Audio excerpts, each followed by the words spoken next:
ओम शांति। आज 6 मार्च 2024। मुरली का सार। मीठे बच्चे, तुम्हारी अब वानप्रस्थ अवस्था है, क्योंकि तुम्हें वाणी से परे घर जाना है, इसलिए याद में रहकर पावन बनो। प्रश्न: ऊंची मंजिल पर पहुंचने के लिए किस बात की संभाल जरूर रखनी है? उत्तर: आंखों की संभाल करो, यही बहुत धोखेबाज है। क्रिमिनल आंखें बहुत नुकसान करती है, इसलिए जितना हो सके अपने को आत्मा समझ बाप को याद करो। भाई भाई की दृष्टि का अभ्यास करो। सवेरे सवेरे उठ एकांत में बैठ अपने आप से बातें करो। भगवान का हुक्म है, मीठे बच्चे, काम महाशत्रु से खबरदार रहो। ओम शांति। मीठे मीठे रूहानी बच्चे यह तो समझ गए हैं, क्योंकि यहाँ समझने वाले ही आ सकते हैं। यहाँ कोई मनुष्य नहीं पढ़ाते, यह तो भगवान पढ़ाते हैं। भगवान की भी पहचान चाहिए। नाम कितना बड़ा है, भगवान, और फिर कहते हैं नाम रूप से न्यारा। अब है ही ऐसी जैसे प्रैक्टिकल में न्यारा इतनी छोटी बिंदी है। कहते भी है आत्मा स्टार है, जैसे वह सितारे छोटे छोटे तो नहीं है। यह तो आत्मा स्टार तो सच सच छोटी है। बाप भी बिंदी है, बाप तो सदा पवित्र है। उनकी महिमा भी है ज्ञान का सागर, शांति का सागर। इसमें मूंझने की कोई बात नहीं। मुख्य बात है पावन बनने की। विकार पर ही झगड़ा होता है। पावन बनने के लिए पतित पावन को बुलाते हैं, तो जरूर पावन बनना पड़े ना। इसमें मूंझना नहीं है। जो कुछ पास्ट हुआ, विघ्न आदि पड़े, नई बात नहीं है। अबलाओं पर अत्याचार होने हैं और सत्संगों में यह बातें नहीं होती है। कहाँ भी हंगामा नहीं होता। यहाँ हंगामा खास इस बात पर ही होता है। बाप पावन बनाने आते हैं तो कितना हंगामा होता है। बाप बैठ पढ़ाते हैं। बाप कहते हैं मैं आता भी वानप्रस्थ अवस्था में हूँ। वानप्रस्थ अवस्था का कायदा भी यहाँ से ही शुरू होता है। तो वानप्रस्थ अवस्था वाले जरूर वानप्रस्थ में ही रहेंगे। वाणी से परे जाने के लिए बाप को पूरा याद कर पवित्र बनना है। पवित्र बनने का तरीका तो एक ही है। वापस जाना है तो पवित्र जरूर बनना है। जाना तो सबको है, 2-4 को तो नहीं जाना। सारी पतित दुनिया को बदली होना है। इस ड्रामा का किसको भी पता नहीं है। सतयुग से कलयुग तक यह ड्रामा का चक्र है। बाप कहते हैं अपने को आत्मा समझ बाप को याद करना है और पावन भी जरूर बनना है, तभी तुम शांति धाम और सुख धाम में जा सकेंगे। गायन भी है, गति सदगति दाता एक ही है। सतयुग में बहुत थोड़े होते हैं और पवित्र होते हैं।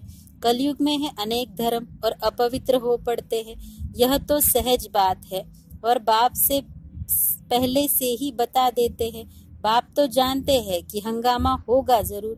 न जाने तो युक्तियाँ क्यों रचे कि चिट्ठी ले आओ कि हमको ज्ञान अमृत पीने जाना है। जानते हैं यह झगड़ा होने की भी ड्रामा में नूंद है। आश्चर्यवत अच्छी तरह से पहचान कर ज्ञान लेते हैं, औरों को भी ज्ञान देते हैं, फिर भी अहो माया, उन्हों को तुम अपनी तरफ खींच लेती हो। यह सब ड्रामा में नूंद है। इस भावी को कोई टाल नहीं सकता। मनुष्य सिर्फ अक्षर कह देते हैं, परंतु अर्थ नहीं समझते। बच्चे, यह बहुत ऊंची पढ़ाई है। आंखें ऐसी धोखेबाज है जो बात मत पूछो। तमो प्रधान दुनिया है। कॉलेजों में भी बहुत खराब हो पड़ते हैं। विलायत की तो बात नहीं पूछो। सतयुग में ऐसी बातें नहीं होती। वे लोग कह देते सतयुग को लाखों वर्ष हो गए। बाप कहते हैं कल तुमको राज्य भाग्य देकर गए थे, सब कुछ गवा दिया। लौकिक में भी बाप कहते हैं तुमको इतनी मिल्कियत दी, सब गवा दी। ऐसे भी बच्चे निकल पड़ते हैं जो धक से मिल्कियत को उड़ा देते हैं। बेहद का बाप भी कहते हैं मैं तुमको कितना धन देकर गया, तुमको कितना लायक विश्व का मालिक बनाया। अब ड्रामा अनुसार तुम्हारा क्या हाल हो गया है। तुम वही मेरे बच्चे हो ना। कितने तुम धनवान थे। यह है बेहद की बात जो तुम समझाते हो। एक कहानी है, रोज कहता था शेर आया, परंतु शेर आता नहीं था। एक दिन सच सच शेर आ गया।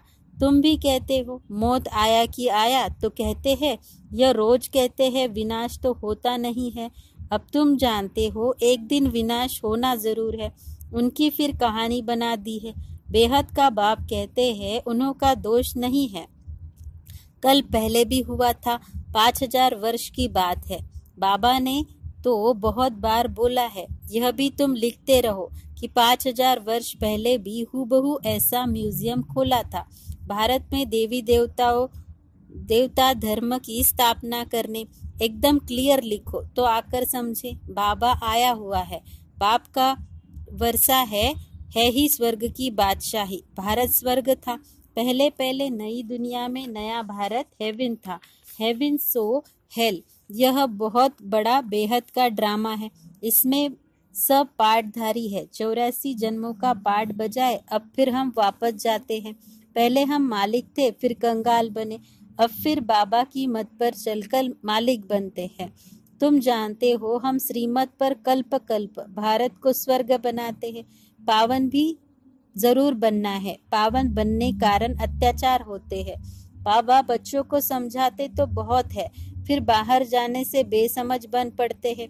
आश्चर्यवत सुनंती कथंती ज्ञान देवंती अहो मम माया, वैसे का वैसा बन जाते हैं और ही बदतर, काम विकार में फंसे और गिरे। शिव बाबा इस भारत को विश्वालय बनाते हैं, तो बच्चों को भी पुरुषार्थ करना चाहिए। यह बेहद का बाबा बहुत मीठा बाबा है। अगर सबको पता पड़ जाए तो ढेर के ढेर आ जाए, पढ़ाई चल न सके। पढ़ाई में तो एकांत चाहिए। सुबह को कितनी शांति रहती है। हम अपने को आत्मा समझ बाप को याद करते हैं। याद के सिवाय विकर्म विनाश कैसे होंगे? यही फुरना लगा हुआ है। अब पतित कंगाल बन पड़े हैं, फिर पावन सिरताज कैसे बने? बाप तो बिल्कुल सहज बात समझाते हैं। हंगामा तो होगा, डरने की कोई बात नहीं। बाप तो बिल्कुल साधारण है, ड्रेस आदि सब वही है, कुछ भी फर्क नहीं। सन्यासी तो फिर भी घर बार छोड़ गेरू कफनी पहन लेते हैं, इनकी तो वही पहरवाइश है। सिर्फ बाप ने प्रवेश किया और कोई फर्क नहीं। जैसे बाप बच्चों को प्यार से संभालते हैं, पालन पोषण करते हैं, वैसे यह भी करते हैं।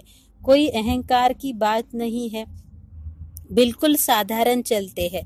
बाकी रहने के लिए मकान तो बनाना पड़े, वह भी साधारण। तुम्हें तो बेहद का बाप पढ़ाते हैं। बाप तो चुंबक है, कम है क्या? बच्चियां पवित्र बनती है तो बहुत सुख मिलता है। वह तो कह देते कोई शक्ति है, परंतु शक्ति किसको कहा जाता है वह भी समझते नहीं। सर्वशक्तिवान बाप है, वह सबको ऐसा बनाते हैं, परंतु सब एक जैसे तो बन न सके। फिर तो फीचर्स भी एक जैसे हो जाए, पद भी एक हो जाए। यह तो ड्रामा बना हुआ है। 84 जन्मों में तुमको वही 84 फीचर्स मिलते हैं जो कल पहले मिले थे, वही फीचर्स मिलते रहेंगे। इसमें फर्क नहीं हो सकता। कितनी समझने और धारण करने की बातें हैं। विनाश तो जरूर होना है। विश्व में शांति अभी तो हो नहीं सकती, आपस में लड़ते रहते हैं। मौत तो सिर पर खड़ा है। ड्रामा अनुसार एक आदि सनातन देवी देवता धर्म की स्थापना, बाकी धर्मों का विनाश होना है। एटॉमिक बॉम्ब्स भी बनाते रहते हैं, नेचुरल कैलेमिटीज भी होगी, बड़े बड़े पत्थर गिरेंगे, जो सब मकान आदि टूट पड़ेंगे। कितना भी मजबूत मकान बनावे, फाउंडेशन पक्का बनावे, परंतु रहना तो कुछ भी नहीं है। वह समझते हैं अर्थक्वेक में भी गिर न सके, परंतु कहते है कितना भी करो, 100 मंजिल बनाओ, परंतु विनाश तो होना है जरूर। यह कुछ भी रहेंगे नहीं। तुम बच्चे यहाँ आए हो स्वर्ग का वर्षा पाने। विलायत में देखो क्या लगा पड़ा है। इसको रावण का पॉम्प कहा जाता है। माया कहती है हम भी कम नहीं। वहाँ तो तुम्हारे हीरे जवाहरों के महल होते हैं, सोने की सब चीजें होगी। वहाँ तो दूसरा तीसरा माड़ा मंजिल बनाने की जरूरत नहीं। जमीन पर भी खर्चा नहीं लगता, सब कुछ मौजूद रहता है। तो बच्चों को बहुत पुरुषार्थ करना चाहिए, सबको पैगाम देना है। अच्छे अच्छे पंडे बच्चे आते हैं रिफ्रेश होने के लिए। यह भी ड्रामा में नूंद है, फिर भी आएंगे। इतने सब आए हैं, पता नहीं इन सब को फिर देखूंगा व नहीं, यह सब ठहर सकेंगे व नहीं। आए तो ढेर के ढेर, फिर आश्चर्यवत भागंती हो गए।